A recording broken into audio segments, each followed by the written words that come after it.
Hi, it's Bret Saunders here on 97.3 KBCO and channel 103.1 in Los Angeles. Glad that you could join us this morning. This is such a fantastic opportunity to have a gentleman in the studio who's been such a big influence on my life and my philosophy and has just given us such fantastic music. His name is Tom Waits. He's appearing at the Paramount Theater tonight. He appeared last night, by all accounts, a fantastic show. Tom Waits, welcome to KBCO Studios. Thanks, Bret. Thank you. Good to be here. Wow. Haven't been up in Boulder in a long, long time. Yeah, how long has it been? I hate to say how long it's been. It's been too long. Let's just say it's been 20 years.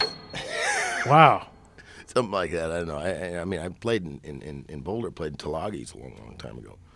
But that's been, you know, I don't have a lot of details about what happened during that period, but I've been told that we did well. We did rather well at the club, yeah.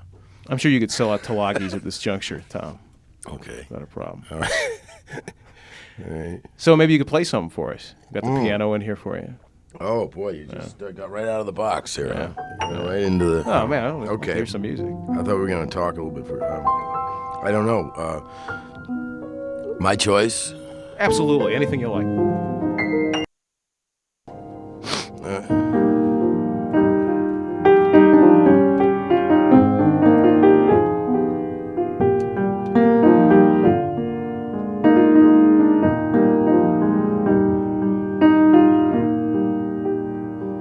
Sun come up, it was blue and gold. The sun come up, it was blue and gold. Sun come up, it was blue and gold. Ever since I put your picture in a frame, I come calling in my Sunday best. I come calling in my Sunday best. I come calling in my Sunday best. Ever since I put your picture in a frame, and I'm gonna love you till the wheels come off. Oh, yeah.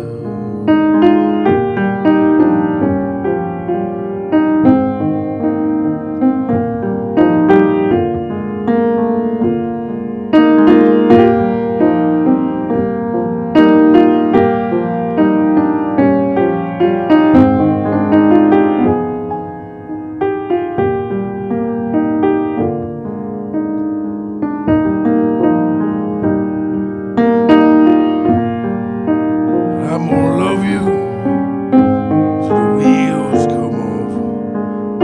I'm gonna love you till the wheels come off. And I love you, baby, and I always will. Ever since I put your picture in a frame,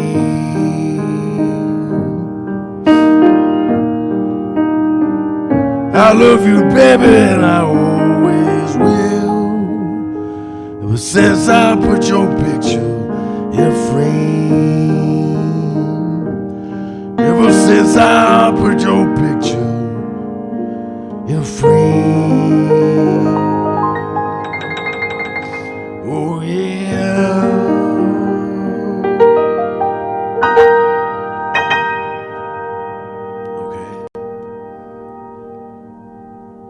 Tom Waits here in Studio C. I'm going to love you till the wheels come off. And that is devotion. Those are lyrics of devotion. And that may be the strongest pledge I've ever heard. But come up with what? I'm going to love you till the wheels come off. Oh, that's an old expression. You know, that's an old, one of those old jailhouse expressions. You know, I guess it means that you have to have your wheels looked at regularly. Rotated fairly often. Have them balanced and rotated. Check the rotors. Have them greased. Yeah. Tom, who do you make your music for? Or for whom? Is it for an individual? Is it for Tom? Oh, I guess it's for me, and Gee, I don't know. That's an interesting question because, you write a lot of songs that just kind of pass through you, and this is really kind of child's work. Children write the best songs, so you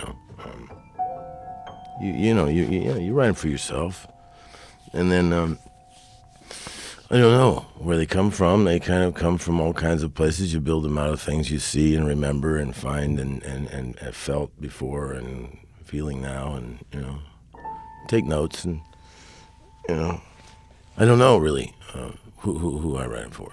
Now, Sometimes I write them for my wife. Sometimes I write them for my kids. Sometimes my neighbors, my friends, my loved ones.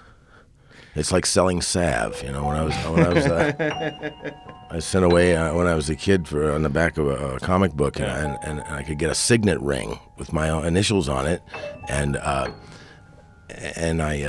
didn't read the small print, and then I got like 12 cases of salve that I was supposed to sell in order to get the ring, and everything. It was a scary time for me. And I hid the salve, and I wore the ring, and then I got a letter from a lawyer saying that, I was supposed to be in court, that Monday, and I was like 7. Right, you're 7 years old at the time. So. I don't know. I don't know who you write them for. Sometimes you just write them for music, you have songs that you remember and love, and you're just kind of part of the whole thing, you're leaving little things for folks to discover later, and they're kind of like containers. Songs are kind of like containers. So I don't know. Do you have a Tupperware song and another song for us right now? The latest CD is Mule Variations. Oh, right. It's great. Okay. Great album. Yeah, that's been out for a while now, and it's doing good, I guess. That's what they say. The title came from my wife always said that I didn't marry a man. She said I married a mule, and so these are mule variations. So that's where that came from, and I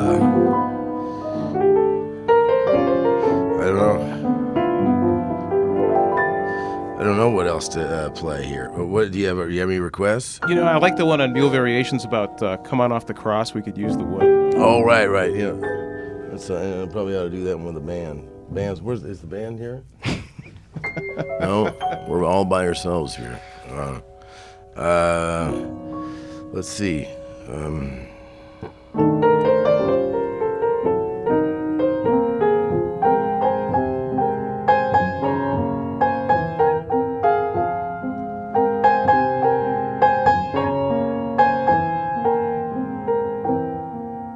No, let's not do that. All right. No, let's not do that. All right. Oh, here's a kind of an obscure one. It's the same with men as with horses and dogs. Nothing wants to die. Evelyn James was killed in a game with guns too big for their hands. Just off St. Charles in no man's land. Now she'll have to find their own way home.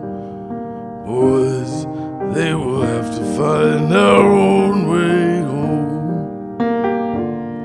Well, the oldest was Troy, an 18-year-old boy, shot dead in March during a robbery. His brother started out to hell and to ruin. Troy's killer was never caught, they say. Young Nick, he just went bad that day. Now they'll have to find their own way home. Boys, they will have to find their own way home. Why cook dinner? Why make my bed?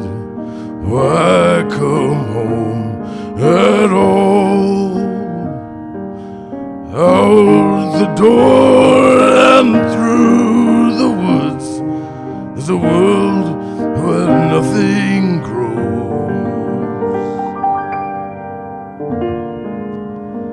It's hard to say grace and to sit in the place of someone missing at the table.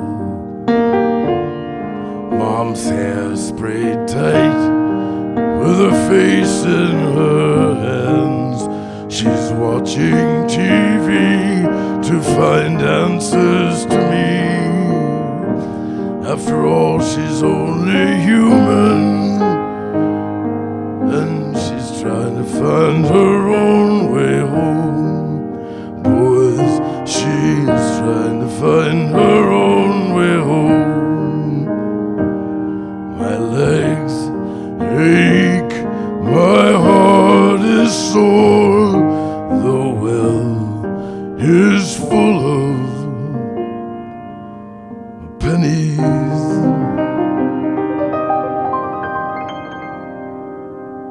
Okay.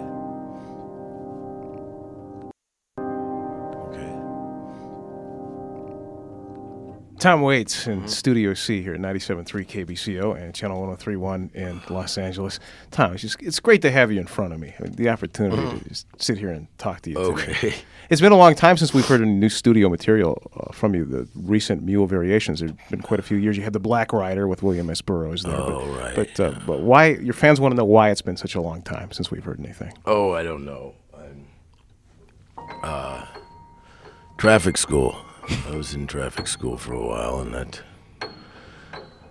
was Harvard traffic school, so it really At least it's one of the best. Got Yeah. a lot more involved than I ever imagined it would be, and but I don't know. You know, I've been I don't know what I've been doing. Ice sculptures, plumbing, electrical, sheetrock, that type of thing, and so. Taking care of stuff around the house, Taking care essentially. of things, yeah. Which is important. Fixing fences and all that. But, I know time flies, and so, you wait till you got a bunch of stuff together and you go in and lay it down, That's kind of bad. Miles Davis always said that the only reason to write new songs is because you're sick of the old ones. And that kind of happened to me. So, I mean, you play the old ones, but, it's always much more interesting to play something new, and so. Speaking of new, any new film projects on the horizon, perhaps? Film. Oh, let's see. What do we got there? Something coming up. I get a lot of offers, a lot of weird offers. Is there anything that you won't do? You just say that's repugnant. I'm not going to do that. No, there's nothing I won't do. Just get the money up, Bob. That's what she said. No, there's got to be something I won't do, but I haven't encountered it yet. Of course, I don't get that kind of wide range, open latitude, and with offers. I mean, I'm not playing romantic leads, so. But I do. Film is weird. I'm not a real. I do some acting. I mean, it's on my card. So, but it's the trouble with it is that you're kind of there for a long time, and you have to kind of bring a book and bring a library really, because you wait around a lot. So it's a massive process. It is. It's you're one violin in a very large orchestra. I guess I'm kind of used to being the conductor myself within my own group, so it's it's both healthy and challenging and a pain in the butt. So. You're going to be performing at the Paramount Theater tonight. Oh yeah, I would be there. And you're pretty happy with last night's performance. Yeah, it went okay. Yeah. And the crowd was wild, and so it was good night, and so I hope we'll have a as good or better evening tonight. So. Well, we're happy to have you back in Colorado. I was wondering if we could coax one more song out of you. That's possible. I don't know what to play.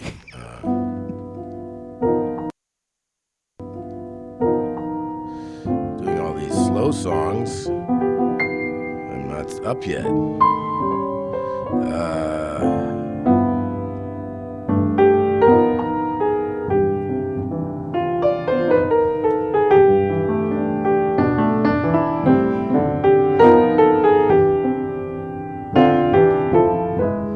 I worked at a pizza place when I was a kid that was next to a mortuary, and there were a lot of jokes about the food. And anyway, I guess this is for all the restaurant workers out there in the world. Well, I don't mind working because I used to be a jerk and I used to spend most of my time in the bars. I've been a cabbie and a stock clerk and a soda fountain jock jerk and a manic mechanic on cars. It's nice work if you can get it. Now who the hell said it? I got money to spend on my girl, but the work never stops. I'll be busting my chops, working for Joe and Sal. I can't wait to get off work and see my baby. She said she'd be waiting up with a porch light on for me. I'm disheveled, I'm disdainful, I'm distracted and it's painful, but this job sweeping up here is gainfully employing me tonight. They say, Tom, do this, Tom, do that, and Tom, don't do that. Dump the trash, clean the oven, count the cash, show your loving. It's a rare and a copacetic gift.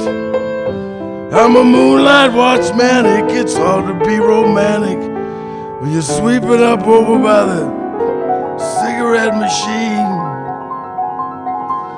Sweeping up over by the cigarette machine. I can't wait to get off work and see my baby.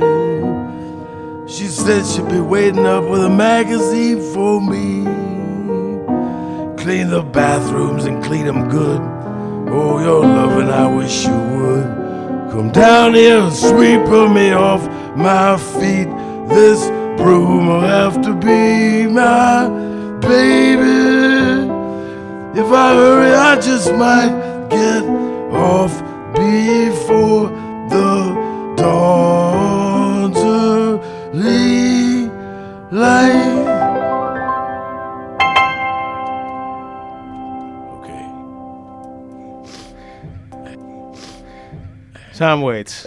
There just isn't enough music where cleaning the bathroom gets addressed. You know? It just isn't right. So you say you play that Chucky Weiss record. Yeah, Chucky Weiss from Colorado. Right, and, Chucky, yeah. You and your wife were involved as executive producers on that. That's right, yeah. And, of course, I've known Chucky. I met Chucky in Denver. I met Chucky in about 1974, out in front of Ebbets Field. Yeah. And so that record was really a labor of love. Chucky did most of the work, We put up the money, and my wife shopped it around and got a lot of interest, and I'm glad it came out, and everybody seemed to love it, and it got a lot of great reviews. Yeah. He played a lot of shows, and so I was really happy for him. It's really a bizarre combination. It's just like Chuck, It's like sick and touching and loud, and it's. So I was real glad it came out. Now, is it true that Chucky's in Love is about him? The song? Right, yeah. It's supposed to be about him, Colorado guy. Yeah, Colorado guy. When I met Chuck, he was wearing a chinchilla coat. Yeah. And then real high platforms, 4 feet. And that was the old days. He wasn't working for the Reagan administration. No, he was walking on the ice. He was trying to balance on the ice. It was like February, and he was doing this kind of balance dance. Wow. And but yeah, the songs on there are great, and he really produced the record. I mean, with the music, he worked with a band that he'd been with for a long time. They played a lot of dates and really honed the songs, and he wrote a lot of stuff just for the record, just before he went in, and a lot of the other stuff was stuff that had been worked on and on the road. So I have one last question for you, Tom, regarding your career and what you managed to do. I mean, you first hit me with Swordfishtrombones when I was a teenager. Uh-huh. The music has become progressively more and more interesting and complex. How have you managed to thrive with major record labels and do what you've been able to do as an artist and do it without any compromise? Because let's face it, your records don't sound like everything else that you hear on major labels. Oh, yeah. I don't know. I really don't know the answer to that, except that I would suggest that to others, and there'd probably be more variety and more diversity. But when you start out, you really do kind of have to come in on some kind of suggested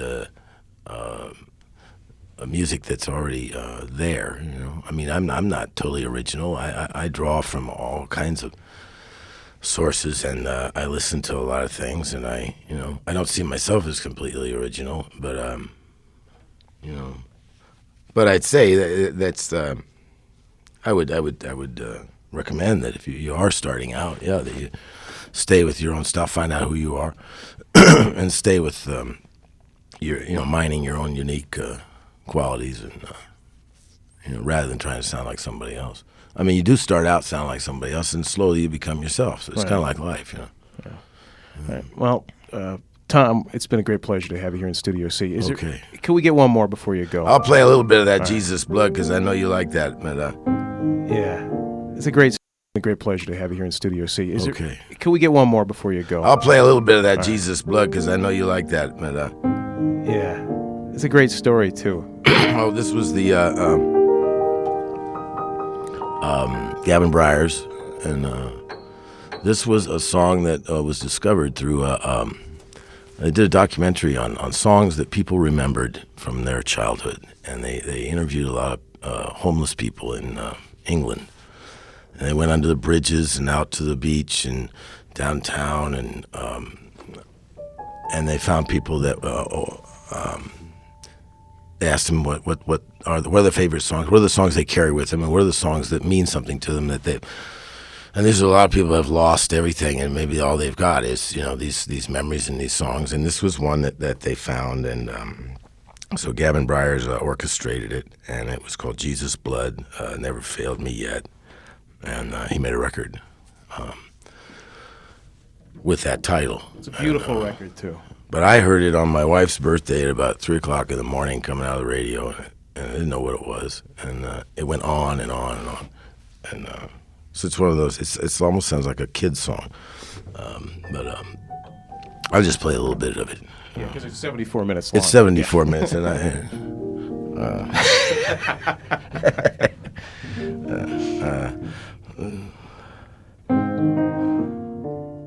everything's an E flat today. Jesus, but never failed me yet, never failed me. Jesus, but never failed me yet. And one thing I know, that he loves me so. Jesus' blood never failed me yet, never failed me. Jesus' blood never failed me yet. And one thing I know, that he loves me so.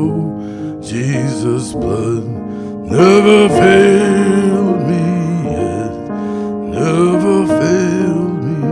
Jesus' blood never failed me yet. And one thing I know, that he loves me so. Jesus' blood never failed me yet, never failed me. Jesus' blood never failed me yet. And one thing I know, that he loves me so. Jesus' blood never failed me yet, never failed me. Jesus' blood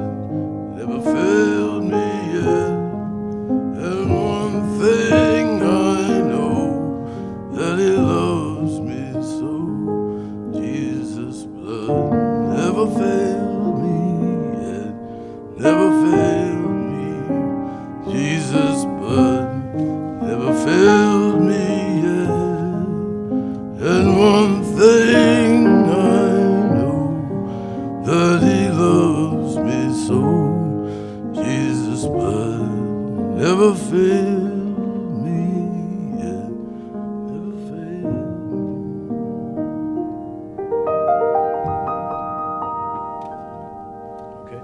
Thank you. Tom Waits here in Studio C, 97.3 KBCO and Channel 103.1 in Los Angeles. Okay, good to be here.